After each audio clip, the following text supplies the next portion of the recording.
How would you describe the pressures of this office? I would describe the pressures as it's a lot. It's a lot. One of the phrases I always use is heavy is the head that wears the crown. And people expect a lot from a mayor's office in any city, no matter if it's a council manager, form of government, CEO, form of government, or what we have, which is a tripartite form of government. Brush off the lexicons, folks. You know, I would say, but it's also my dream job. I really enjoy what I do. I enjoy being out in community, being with people. I enjoy working with my staff and my team to come up with innovative solutions to everyday problems. You're making the case on the campaign trail that the city can't afford to switch gears and bring someone in new who hasn't been in the job before and that you've learned on the job. What is the governing philosophy of Mayor Tishaura Jones, and is it different now than it was 4 years ago? My governing philosophy is to hire good leaders and then get out of their way, but also to provide all of the resources that we possibly can to make them to help them be successful. And we've seen that in several department directors that we've been able to hire. Some haven't always worked, but just like with any CEO of a big company, sometimes you hire people and sometimes they don't work out. They interview well, but actually when they get on the job and you see what their management philosophy is, it may not match with yours, or you know, a myriad of problems could arise. And so in those circumstances, people have moved on. I've heard you talk about role models and mentors before, people that you might look up to in personal or professional pursuits of yours. In some of your travels, who would you say is the best mayor in America right now? The best mayor in America. See, you're going to get me in trouble with my brother and sister mayors if I talk about the best You can't mayor say them all. in America. They're not watching. This is local. They may watch. They may watch. I would say one of the best or a couple who have been good mentors to me, Steve Benjamin, who was the former mayor of Columbia, South Carolina. I met him when I was treasurer, and he really took me under his wing. Mayor Michael Hancock, who's the former mayor of Denver, really did some transformative things with Denver and that city. I think Quentin Lucas is a good friend and a good mayor. Victoria Woodard's in Tacoma, Washington. Keisha Lance Bottoms in Atlanta. So I would say that those are some really great mayors to look up to. Yeah, there's no job quite like a mayor's job. You get a lot of things across your desk.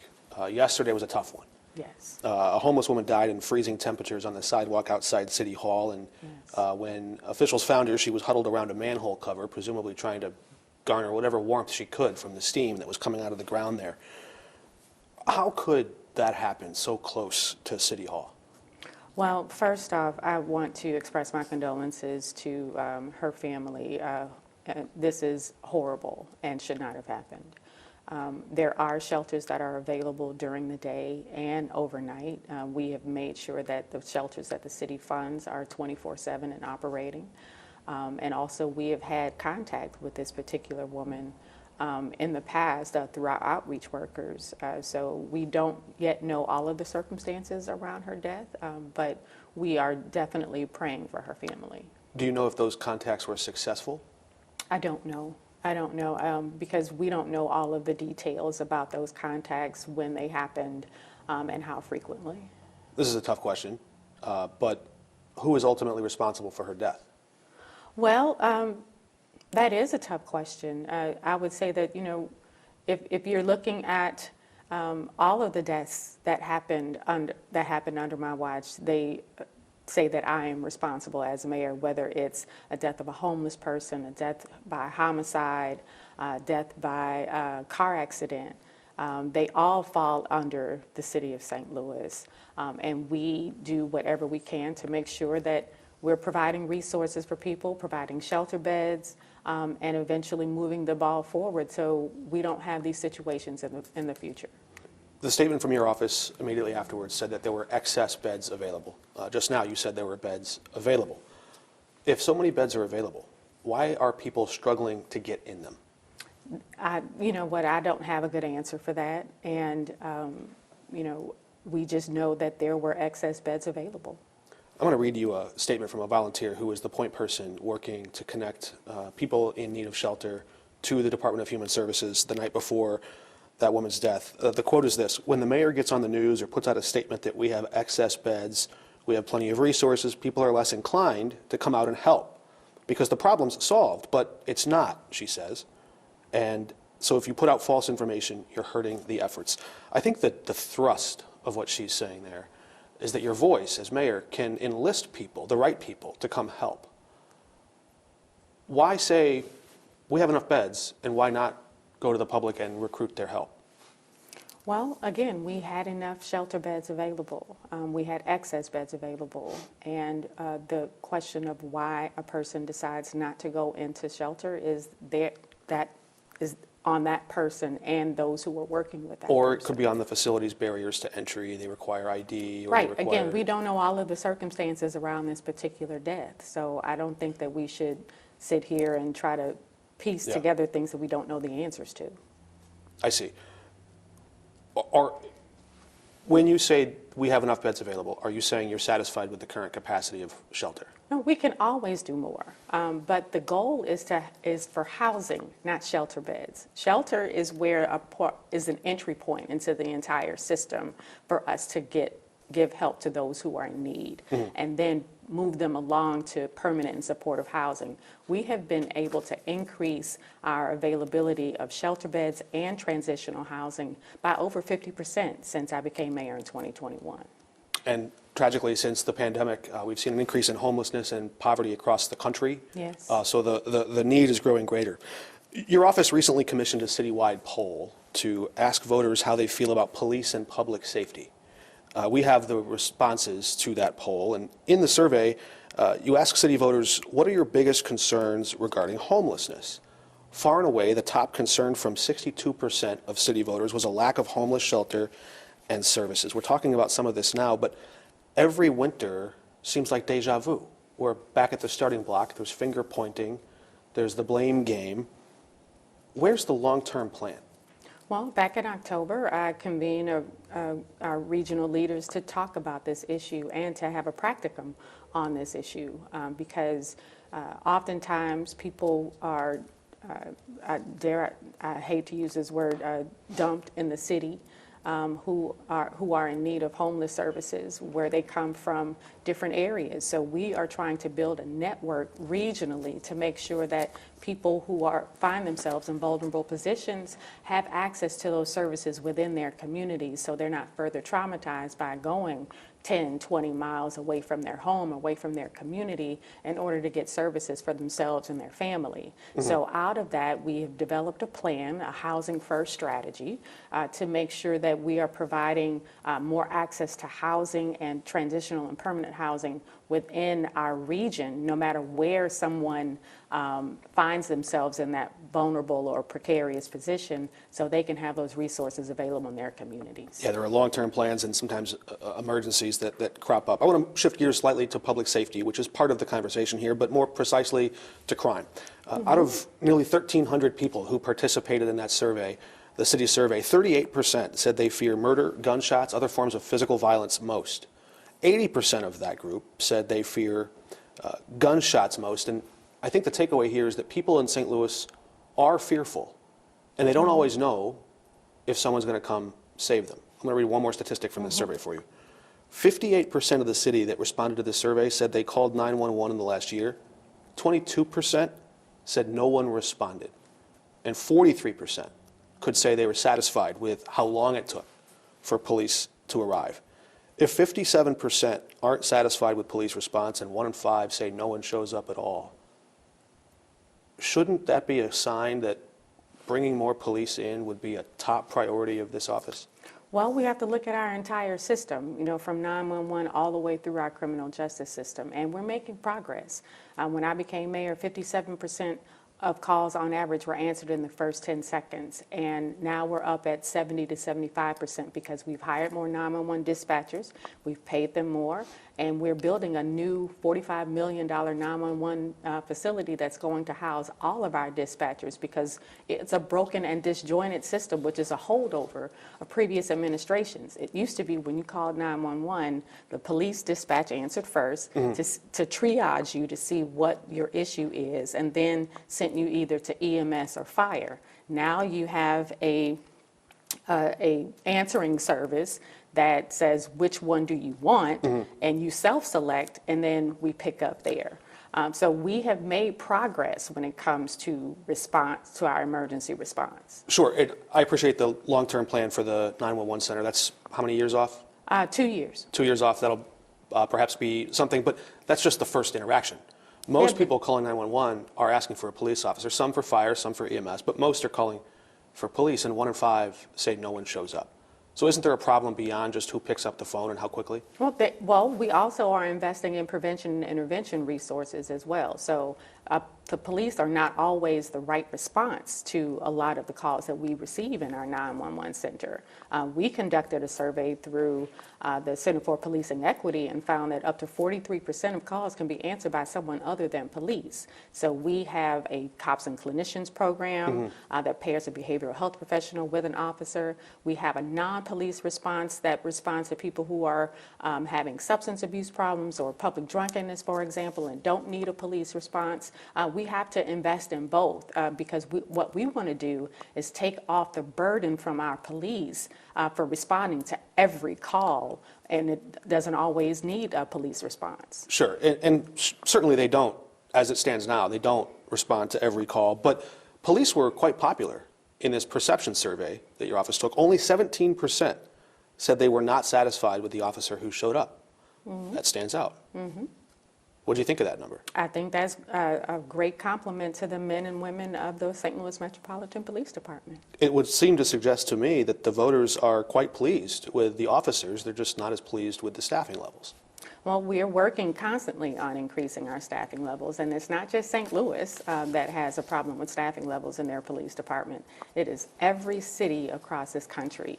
When I talk to my brother and sister mayors from across the country, some are offering incentive or hiring bonuses from $25,000 to $100,000 to hire new officers, and they still can't. So this is an issue that's, I would say, specific to the industry as a whole of why people aren't choosing to enter this industry anymore.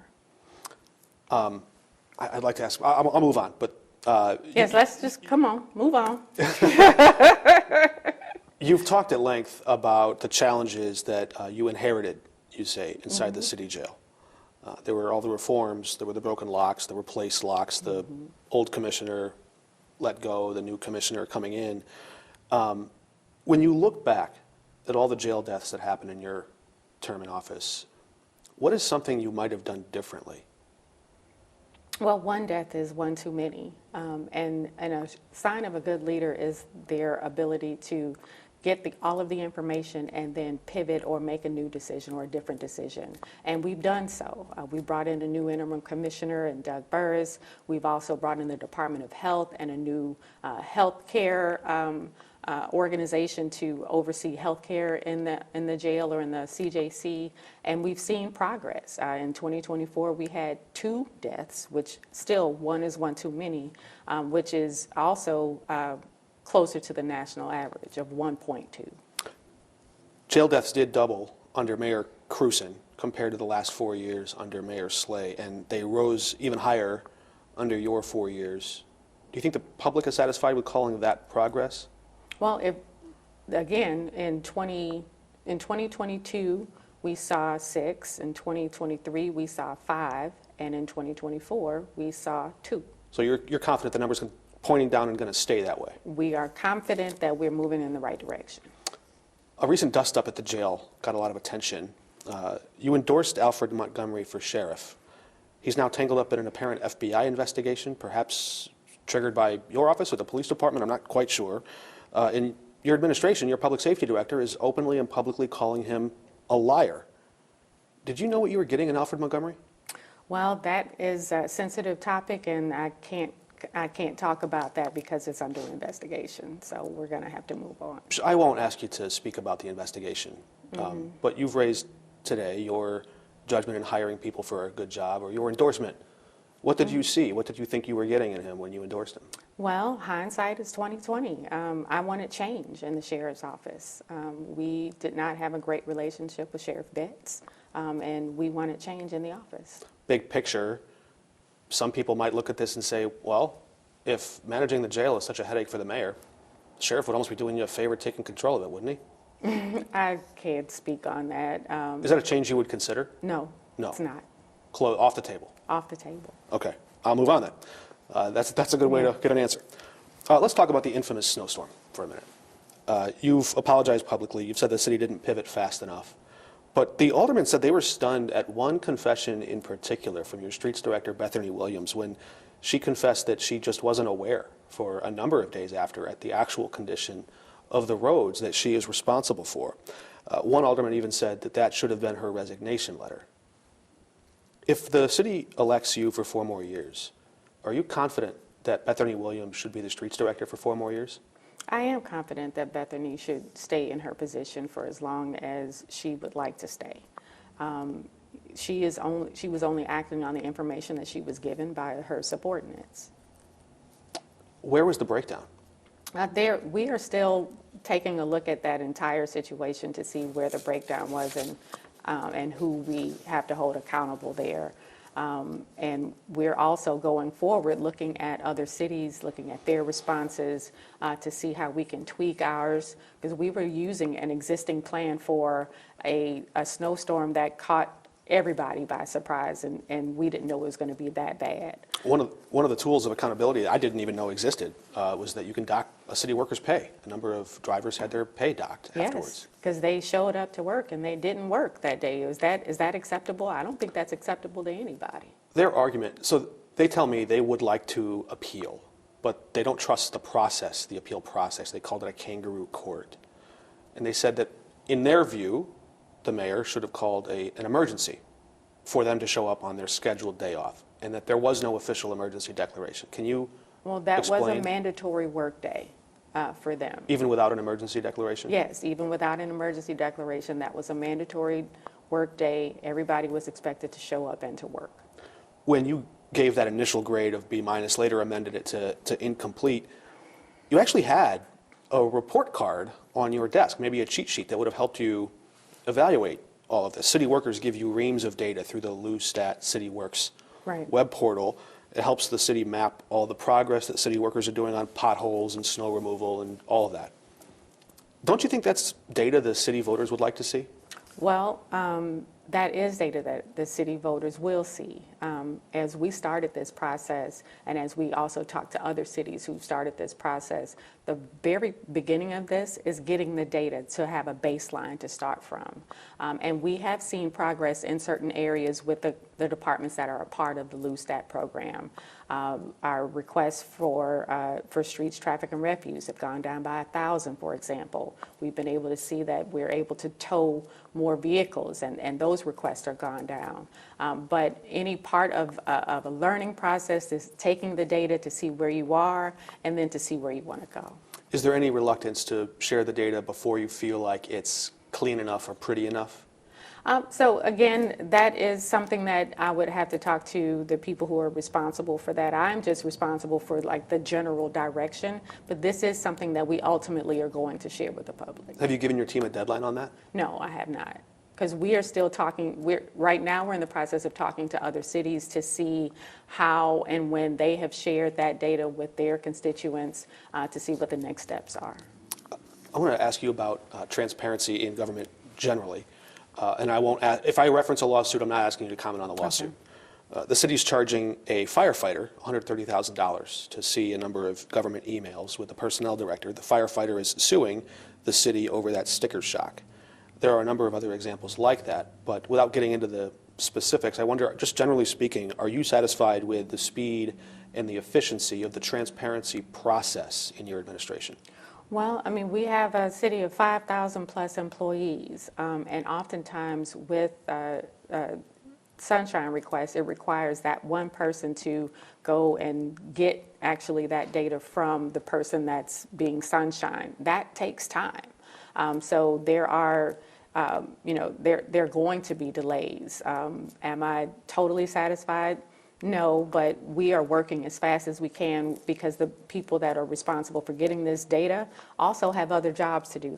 There's not like one person who is responsible for all of the sunshine requests all across the city. We work in conjunction with different departments and they respond to us when they want to.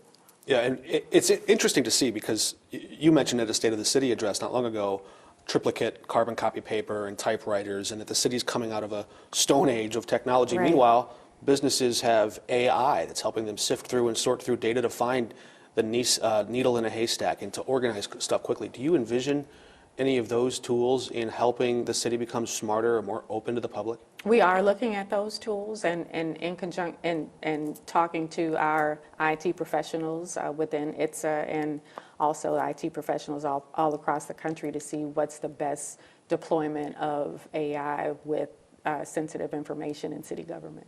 Understanding this is a dynamic issue that can change and can vary on case-by-case basis, I won't ask you for any particular commitment to transparency, but I'll ask you if you can tell the public how will they know that the city is becoming more transparent. And I'll give you an example.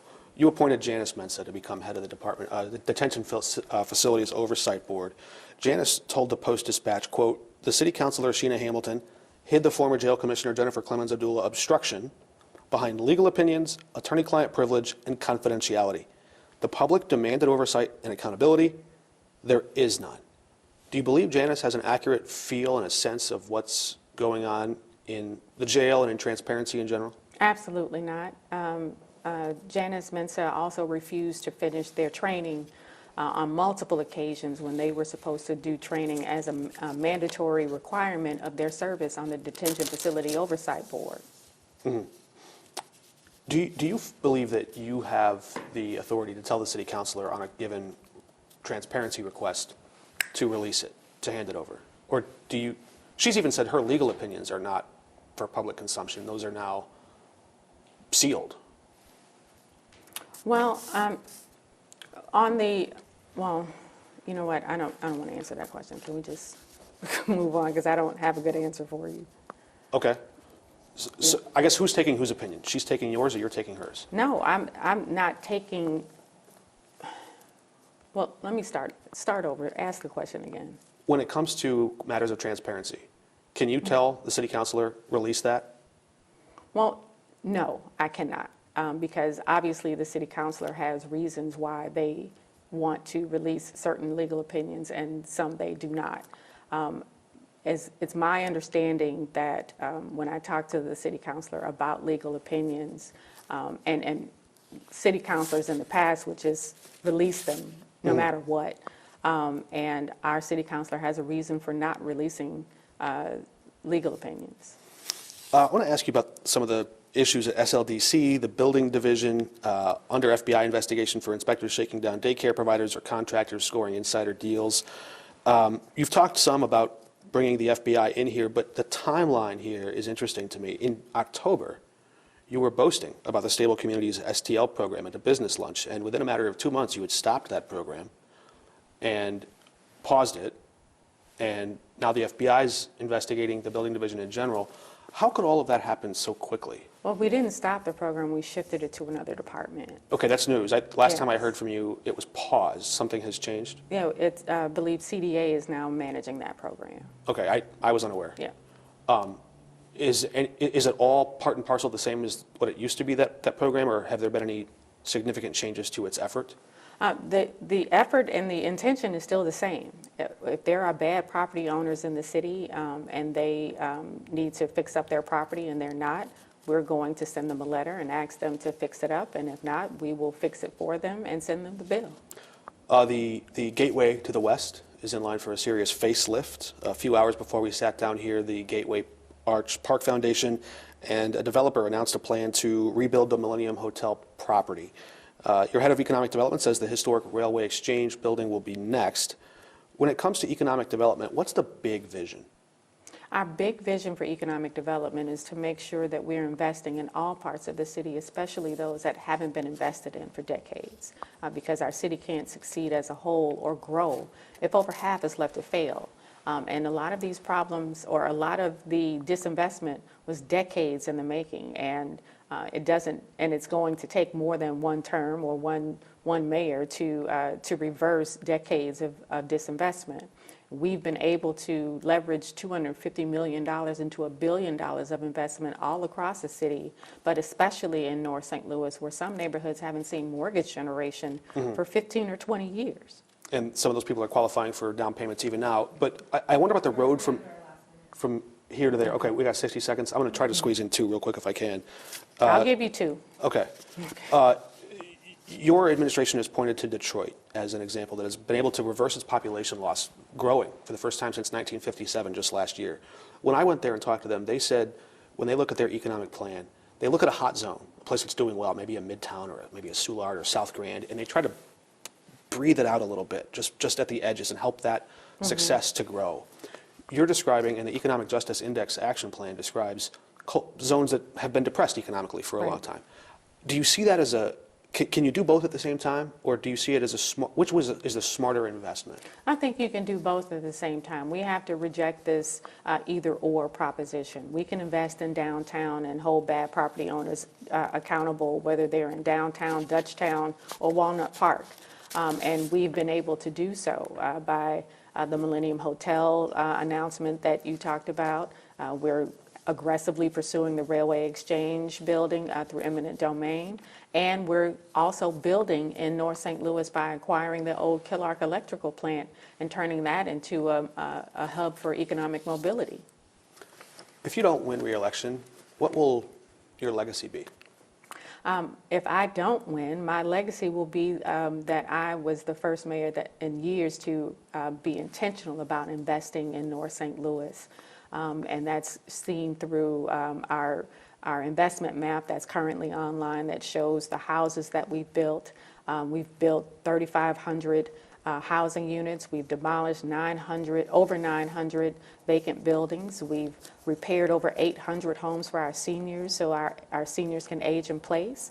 And the list goes on and on. My legacy will also be that I made sure that we tried to get every federal and philanthropic investment necessary to help our city grow, as evidenced by the $25 million we were able to get for disaster relief, the $27 million we were able to get for Metro to replace its vehicles, the $25 million for business development through the Build Back Better grant, $1.5 million for our youth bill to make sure that our young people are skilled up and ready for the jobs of the future. And that's just literally scratching the surface. And I also know that my legacy will be that we put St. Louis back on the map. One last quick one if I can, just because it's news right now, a lot of people watching. For 115 years, St. Louis has enjoyed the Annie Malone May Day Parade. They're announcing their plans to cancel this year. Should the city step in to try to save the Annie Malone Parade? We will absolutely be in contact with the leadership at Annie Malone to see if continuing the parade is something that they have the capacity for or want to do. We've been a great partner to Annie Malone Children and Family Services in other ways. We're helping them to rehab their facilities so they can continue to treat our children for many years to come. But we would definitely be letting Annie Malone know that we're here to help. Thanks for your time. Okay. Appreciate it. All righty.